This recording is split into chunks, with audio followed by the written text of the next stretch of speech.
अल्लू अर्जुन की मूवी पुष्पा 2 जब थिएटर में लगा तो पब्लिक में हाहाकार मच गया। ये फिल्म इतना हिट साबित हुई कि ये फिल्में के देखने के लिए लोग कतार में लगने पड़ता था। कहानी तो ये बदलता है कि जब ये फिल्में के लोग देखने के लिए सोचते थे तो उनको आज टिकट कटाते हैं तो 10 दिन 5 दिन बाद में उनका नंबर आता था। इतना भीड़ बन गया था, यानी कि थिएटर में उनका देखने के लिए फिल्मों को कहीं ना कहीं लाइन में हमें लगना पड़ता था, तब वो फिल्में लगा था।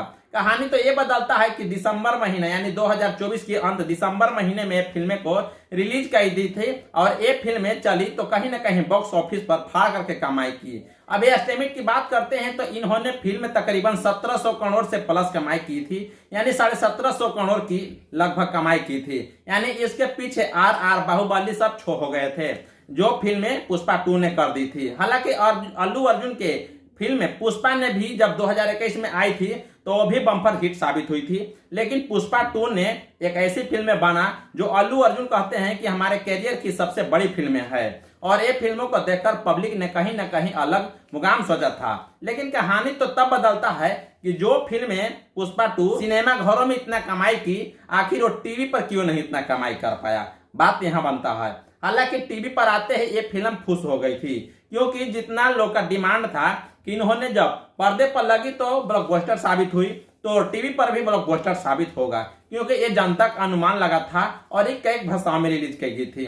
कहानी तो ये बदलता है कि ये फिल्म साफ तौर से तेलुगु भाषाओं में था, लेकिन कई भाषाओं में बनाया गया था। तेलुगु में, कन्नड़ में, हिंदी में, इंग्लिश में, यानी कई भाषाओं में इन्हें रिलीज की गई थी। और ये फिल्म पर्दे पर जब लगी थी तो चारों तरफ हाहाकार, जिधर सुनो जिधर पुष्पा 2 पुष्पा 2 पुष्पा 2 और पुष्पा 2 ही का चर्चा रहता था।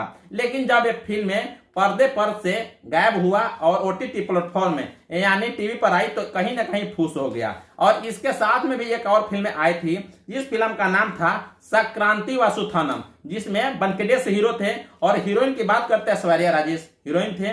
और ये फिल्में जब टीवी पर आए तो ये फिल्में कहीं ना कहीं उनसे हिट साबित हुई। कहानी तो ये बदलता है कि जो फिल्में पर्दे पर चली वो फिल्में टीवी पर फूस हो गई और जो फिल्में टीवी पर चली तो वो पर्दे पर फूस हो गई। हालांकि वेंकटेश की फिल्में की हम बात करते हैं तो पर्दे पर कोई खास नहीं चला था और उनका डिमांड कुछ लो हो गया था, लेकिन जब टीवी पर आया तो कहीं ना कहीं पुष्पा 2 का पीछा कर दिया और वेंकटेश के ये फिल्में हिट साबित हो गई। बट क्या आप पुष्पा 2 देखे हैं तो बता सकते हैं कमेंट बॉक्स में कि आपको कौन सा सेक्शन अच्छा लगा था और प्लीज रिप्लाई दीजिएगा।